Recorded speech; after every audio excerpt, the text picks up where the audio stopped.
What's up, everybody? Alrighty, I found my pair of 2408s that I wore for 10 years before any major failures. So I got kind of a double review to do today. So hopefully I can get it all in. We'll see what we can do here. But these are my 2408s that I wore for 10 years. The tops of them have kind of folded down over the sides. I don't know. I can't remember where they were laying at, but the cat seems to have turned them into her personal scratching post deal, which it ain't a big deal now because, well, the boots are shot. I could probably get them resold, but the vamp, I'll see if I can get this to show up, but the vamp is, as you can see, is pretty well cracked apart there, and that was from repeated soaking of the boot job I had that I wore these for. But the hardware on these boots is still solid. There's not a single failure of the hardware. No speed hooks have pulled loose. No eyelets has pulled through. The sole on this boot is still relatively good, except on this side here, you can kind of see where it's definitely started coming apart. And then you got a little spot back here that started to delaminate and fall apart. But and there's a crack right there, cracking apart. But anyway, yeah, the outsole on this particular pair, on this right boot, seems to have held together for the most part for the entire 10 years. And it's gotten a little bit of places there coming along. But that was after 10 years of wear that, I started getting some sole separation and whatnot. These had the some kind of toe bumpers that I found when I bought these new, and I put them on to try to save the toes. The job that I had at the time, I was going to need those, and then at some point they fell off and decided to take a chunk of the leather on the toe with it. But after that job, I didn't have as much of a risk of the toe getting chewed up. So once they fell off, I wasn't really worried about replacing them.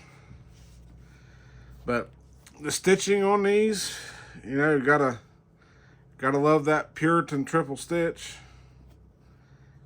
and the Puritan double stitch. There's not a single loose stitch out of place on these boots. The tops of them is still in good shape with the padded collar still in good shape. It's just a little wrinkled. But if Redwing would tear the boot apart and rebuild the boot from the upper down, you could technically put these into a second life. But these boots they're about $280, so it's not a big deal to replace the boot, especially after 10 years. But yeah, 10 years of wear on a single pair of boots, you just don't find that in every pair of boots. So the more interesting boot out of this pair is going to be this one. And when I flip this thing upside down, you'll see why pretty quick. But this one here doesn't have as bad a cracking as the right foot for some reason. I have no idea why, but it is cracked apart nonetheless, a little bit. As far as I can tell, these didn't leak until the sole started coming apart. And the first thing that happened that caused these to go was I had a blowout on the side right here. That was the major failure. And I think that's because the leather literally rotted away from the welt right there and blew out. But that was kind of what made me stop wearing them to start with. Once you have that, they're not gonna stop water, and the whole boot's just falling apart at that point. The leather from the SB Foot and Tannery Company is probably diabolically some of the best boot leather there is in the country, in my opinion. And 10 years of wear is the perfect answer as to why. Of course, like all boots, you gotta take care of them, maintain them, oil them, and keep them clean and conditioned. But so I'll flip this boot over and we'll show you what really happened over the course of them just sitting around not being worn after I had the blowout. So right here is the inside of a 2408 boot. This right here is the footbed that my foot sets on. And then you have this material here that's underneath the footbed, that's your actual insole. And then here's your fiberglass shank. And here's what's left of the outsole. It's just it's turned into rot and it's just falling apart. So essentially, when they go to rebuild your boot, what they're after is to get the outsole off and you get down to this layer right here. Possibly they would have to take this one further to replace this insole, because this insole has also come apart at some point. It may have went when this whole piece of outsole fell off. Maybe that chunk went with it, but it was all cracked apart anyways. So and then essentially what they do, once they get it down to this part, you still have your welt that's left, and you can see what they do is they stitch this welt to the upper right through here. And as you can see, there's stitching. It goes all the way around. There's a little channel that's made into this welt, and that's what stitches the welt to the upper. This is pretty solid construction. As you can see, I mean, this hasn't fallen apart. As far as the welt coming apart, hasn't fallen apart. This welt, if it wasn't for the leather rotting away from the welt itself, it would have still been holding together just fine. But yeah, this is a cool way to show people kind of like the internal guts of a 2408 work boot.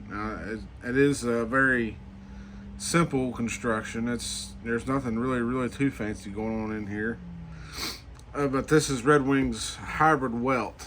Basically, it is a traditional welt in the sense that it is stitched to the boot.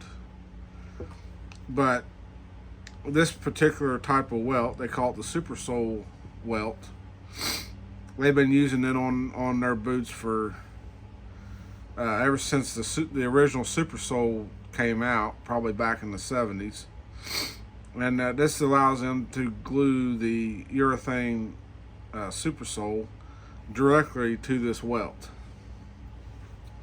And so, of course, when they glue that super sole welt, it's not shaped to the actual size of the boot or anything. The outsole always comes oversized, so they can glue it down, and you're going to have excess material hanging over that they got to take over to the belt sander and sand it off, and then that's where they create the profile of the outsole according to the boot's size. Yeah, when they rebuild boots, this is essentially the point of where they can put a new sole on once they get it down to this welt.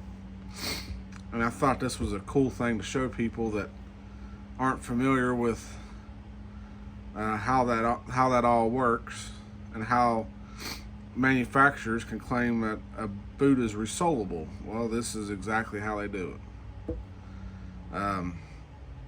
Of course, it depends on the internals of what else needs to be replaced, but they could take this on down. Of course, they'd have to cut the stitching out and pull the welt off, but they could take it down and put a new insole in like they would have to do with this pair. But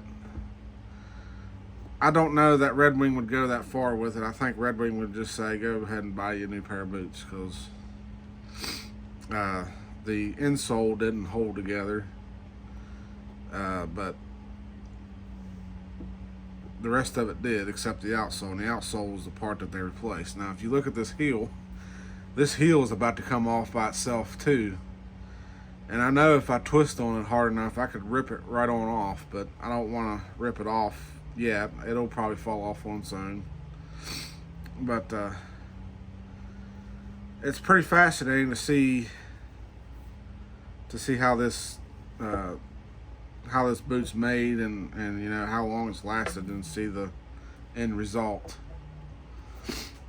But yeah, these are actually the original laces on this boot. This is the same laces that come on this boot from the factory.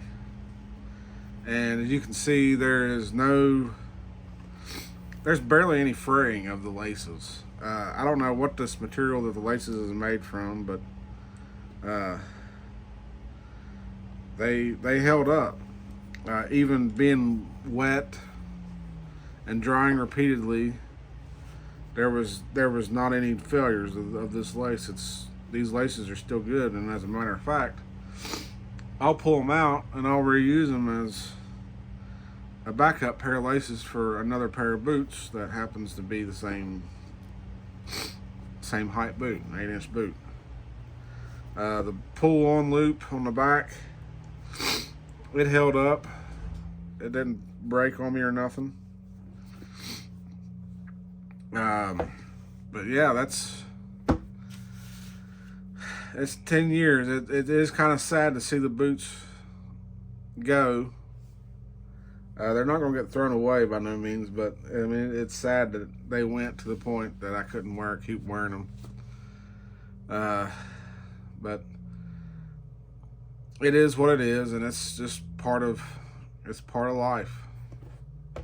You know, it's a circle of boot life in a sense. They start off new, and with wear and time, they break down and fall apart, and they either get tossed and replaced or rebuilt.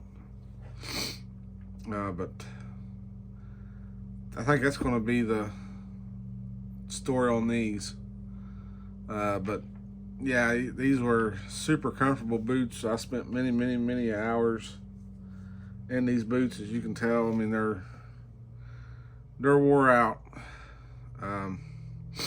Minus the uppers. The uppers are still good, but I don't think Redwing goes that far as to actually replacing the vamp, which is what needs to happen. It needs a whole new vamp piece. But these were steel toe. They still are steel toe anyway. And that didn't come out. I remember one day I was wearing these to work, and I was crouched down on my knees or something, and I felt something pop with the boot, and I was like, where was that? So when I got home, I took my boots off, and I started feeling down in the boot to see if I could figure out what it was that made that popping sound. And what it was there's probably not a lot of people that knows this, but Redwing will put a piece of tape, not like tape, but like some kind of a adhesive bar or strip along through here, and that's to hide the edge of the steel toe so that the boot maintains a smooth look. It doesn't look like, you know, there's a steel toe in there, even though they are. They just want them to look good, which is very respectable. I think they take enough pride in their product that they want it to look good going out the door, and not look like a. There's obviously a big bulbous steel toe in the front there, even though a lot of people buying steel toe boots don't really have a problem with it looking like there's a steel toe in there, but they still take the time to put that adhesive strip in there to hide the edge. And so that pop was one day, that strip, the glue had failed, or the adhesive or whatever it is that sticks it on there had failed, and that popping sound was that strip had come loose in the boot and was essentially just laying in there flapping around of what was left. So I just went in there and pulled it the rest of the way out, and it was good to go. Now the toe box shape did lose some of its profile taking that out, but at that point in the boot's life, it wasn't a huge deal. Like, it actually made the boot a little bit more flexible taking it out after that, but that's what happened. I think it only did it on one boot. I think the other boot might be this right one. I think maybe that's the one that it did, or maybe it's still in there. I don't know. It only done it on one boot. I don't remember which one it was. That's been years ago. So that's my 10-year-old 2408s that have sadly met the Undertaker. And I'll be buying a new pair here before long, once I find a source for a pair. So I got something else I want to show y'all that I picked up today. I found these on the clearance rack at Bridgeport Equipment. I don't know if anybody's familiar with that, but in my area, Bridgeport Equipment is our local, like, John Deere dealership, and they sell clothes and boots and tractors and guns and knives, and they sell bows and archery stuff, and kind of like a grown man's Chuck E. Cheese in a way. You definitely want to take a lot of money with you when you go in there, because you're guaranteed to find something you're going to want to buy. But to prove that I got these on clearance, they had a clearance sticker on here of $174. And these are the 44-43 Redwings. These is a completely new style of boot for me. I typically go for more traditional style boots, but they are made in the USA, so given that, I figured it was worth, giving them a shot and see what they are like. I want to say the model was called the Burner XP, I think. I'm not 100% sure. But for $174, I think they was worth picking up. And if it turns out I don't like them, I mean, I'll probably still wear them, but nonetheless, they were a deal that was too hard to pass up for $174. I mean, you're getting close to Walmart boot prices at that price, so that was easily worth it. As far as the noise in the background, it sounds like something running. I think the neighbor is mowing their grass. It's grass season around here again, so everybody's running their mowers. So that's what that is. That's the mower, his mower running. He has a John Deere compact tractor that he mows with. But yeah, here's the 44-43. I think these are called Burner XP, and they are waterproof steel toe, and they're made in the USA. It doesn't look like a boot that would traditionally come from Redwing. To me, it looks like, the typical made overseas boot that they typically do, the radical hiker shoe style boots over there in China or Vietnam or wherever. But surprisingly, These came from Redwing, Minnesota. It even says it on the side here. It says Redwing, Minnesota. So this is the unboxing. Of course, somebody has had this boot on before and laced it up. These have the black and red striped Taslon laces on them, which is pretty cool. It's something different. They do the traditional eyelets up the front here. What is there? Five of them, 5 eyelets, just like the 2233s or the 2533s. And then they do 3 speed hooks up the top.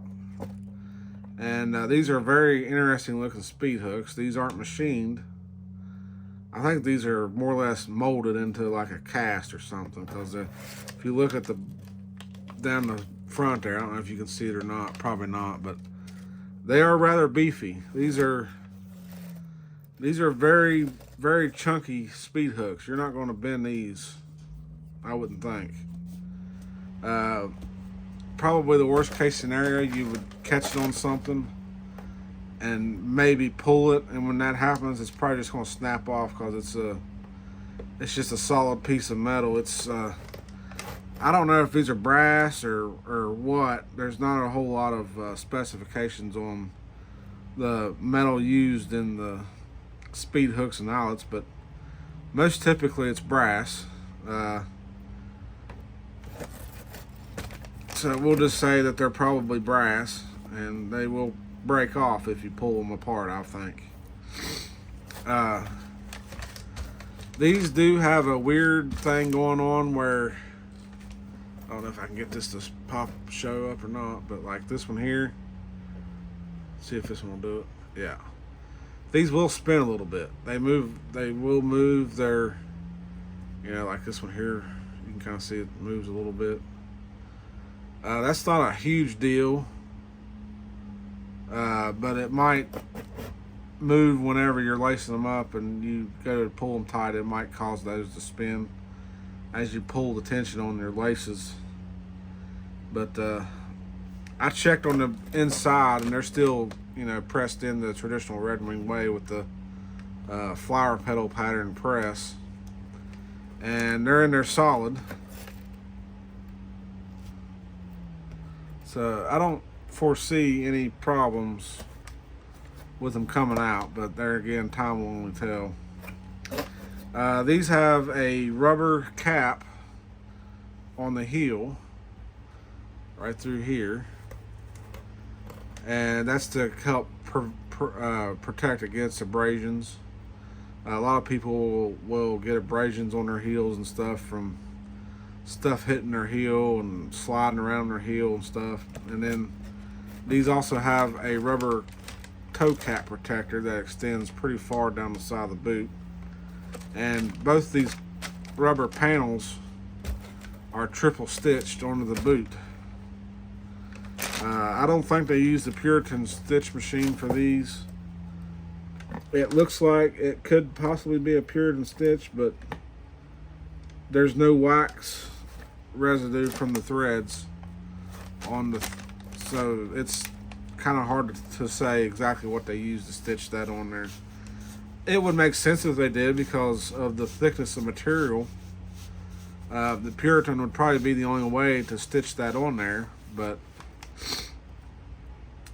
it's really hard to tell. I mean, coming from Redwing, Minnesota, I would expect there to have been some Puritan stitch on this boot somewhere, but so far I haven't found any evidence of any Puritan stitch. I mean, they do a weird design here with this main seam that's going up the side of the boot here in a zigzag, and it's just a double stitch there, and there's no seam down through here. So this is quite a bit different method of construction on a boot. And something else on this boot that you'll never see on a lot of other brands is double flex joints. These flex joints right here help in the articulation of your ankle. Whenever you go to bend or something with your ankles, this allows the boot to flex with your ankles a lot better. And some boots, usually if they do it, they'll do one. And it's going to be somewhere like right here where your Achilles tendon and stuff meet. And then they don't do a second one, and this one has two. So I'm thinking they're kind of thinking a little bit ahead and putting the two in there to help aid and flex a little bit better. So these have the old Redwing Super Sole welt that was found on the old Dynaforce boots. If anybody remembers those, they had this type of welt with the little ridges on the top that went all the way around. And so that's kind of a cool touch to see. It's a little homage to the past of the Dynaforce days. And then on the bottom here, they went with Vibram for an outsole. This has a very aggressive looking, unique Vibram outsole tread pattern. I'm sure there's a name for this tread pattern. I don't know it off the top of my head. This is the first time I've ever owned a pair of these boots. And they do this interesting looking attachment system for this outsole. So it goes to the welt, and then back here at the heel, it'll cut down at an angle, if you can see, and there's like a shock absorption layer in the heel right there. So it kind of makes it a dual density. I don't know if it's technically dual density since it doesn't go all the way through the front, but at least the heel has a dual density section in it for shock absorption in your heel. As you can see, these are waterproof, so these will probably take some time to break in because of my fat feet and the extra layer of the waterproof booty.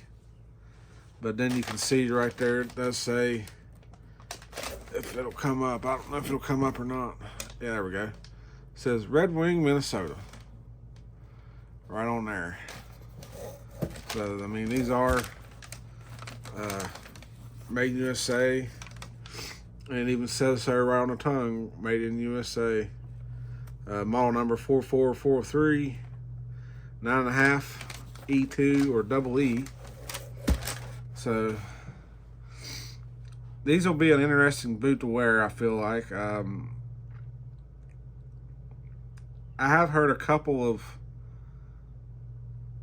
people that talked about wearing this boot, and everybody that's worn this boot that I've talked to, they seem to like it. Now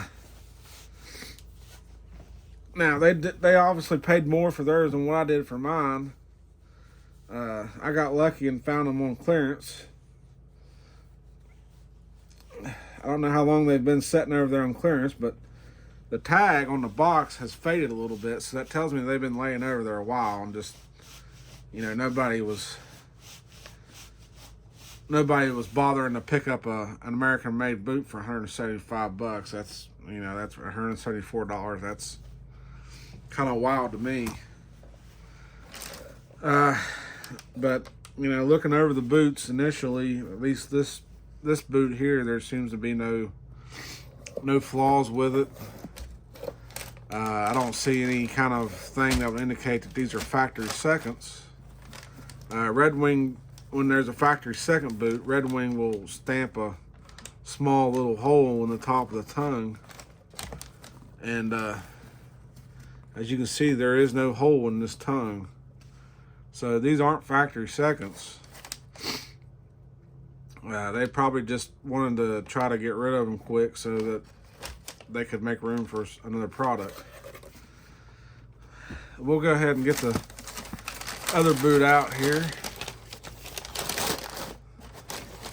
As you can tell, this other boot here has been laced from the factory the way they do all new boots. They just run through the bottom eyelet, and then they roll the laces up into their knot, which is this right here, and shove it down to the top of the boot. And that's what they do just to so that it has laces to it. These are the black and red striped Taslon laces, which I've not seen Redwing put on any other boot. The 2233s and the 2533s, they get the gold and brown Taslon laces, which is just a classic color of lace for a work boot, typically. And then, you know, the black boots of Redwing get black Taslon laces, and the like the 2408s and other models, they get the dark brown and black striped laces. So it's kind of cool that they will color their laces, you know, to accordance with some of the colors of the boots, just to add that little touch. Now, in case you don't like the red and black striped Taslon laces in these boots, it looks like they went ahead and sent along a pair of just the solid black Taslon laces. And I think that's a pretty cool little touch, because I like the black and red. It's different. So what these will be is, if something happens to these laces and they break, I've got the black ones here that I can switch over to until I find another pair of the black and red striped Taslon laces to put back in to keep the boot more original. So that's a pretty cool little touch. They send along extra laces. They don't do that with any other model of boot that I've found from Redwing. They usually always come with the laces that are already on the boot, and that's it. And typically, so far, I've not had any failures of laces from Redwing. So it's so far the one pair that they put on the boots is the only pair you need, at least as far as my experience goes, with 10-year-old 2408s still running original laces. This boot here, I noticed a little minor flaw with the way they were sanding the profile of the outsole whenever the boot got its sole put on. Was right here, you'll notice there's a little bump out right there of extra material that they didn't sand off, and that's just when they were sanding the profile, they went around the boot, and they probably thought that they went all the way around, but they stopped short and missed a spot where they were sanding. If I turn to the side, you can kind of see what I'm talking about right there. But that's no big deal to me either. These, I'm not like most people that's going to, you know, complain about something like that and then go to return the boots to try to exchange them for a different pair, all because of something like that. Like, I'm going to wear them, and they're going to still perform just fine, just having that little bit of extra material. Who cares? I don't know what these boots run MSRP. Of course, I'm filming with my phone, so I can't look that up right yet. But I can look that up and then put that in the description of this video of the MSRP. And that way we'll be able to see what kind of a deal I got on these boots. I know they're probably at least $100 cheaper. I mean, I would say these are probably about the same price as the 2408s. I'm not 100% sure, but there is a lot of technology in this boot. And oh yeah, before we go, we'll pull the insole out and see what kind of insole they sent along. My guess is they put the Comfort Force in here that they use in the 2408s.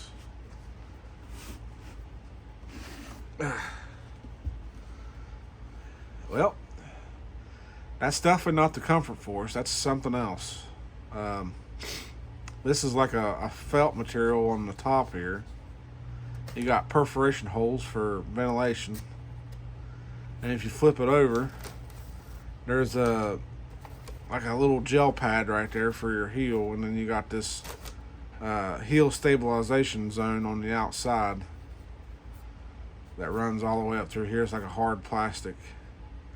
So my guess is they're thinking that when you are standing on this insole, your heel will sink down into that gel pad, and that heel stabilization zone will lock your heel into place, I guess. Kind of like what they're thinking. But yeah, we'll definitely see how this insole fares out. It's a very unique looking insole. It looks like it has pretty decent arch support. But yeah, that's got the Redwing logos sticker on the bottom there. That probably won't last a week. It'll be coming off probably, but nevertheless. And then underneath that, it's the typical hard footboard down the bottom. So very a lot of pretty traditional construction methods, but the patterns that they're using in this boot to make it is pretty radical.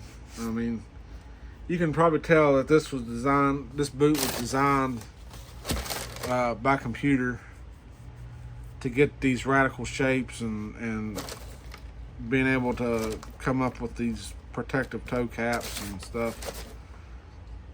Very interesting looking boot, and it definitely makes you kind of proud that, you know, Redwing can make something like this in the United States, and they didn't decide to ship it overseas like a lot of the stuff that they make nowadays.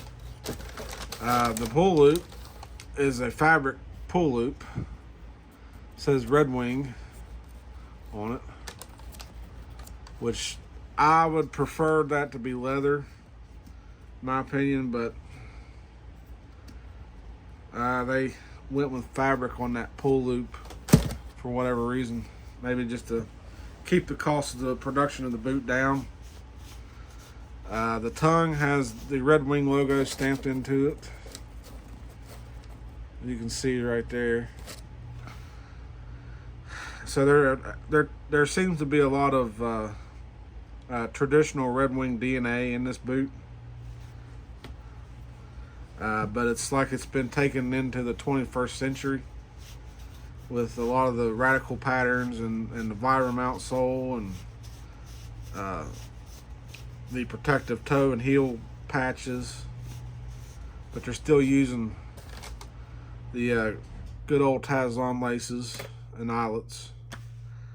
I'm not 100% sure, but I think they make this model boot also with the BOA lacing system, which, if you're not familiar with that, the BOA system, I think, started out on like ski boots and stuff for quick in and out, and you can customize the fit of the ski boots with that BOA system, and it's got like aircraft grade aluminum wire that goes through it, and that's your laces, and you just turn a dial to tighten your laces as tight as you want.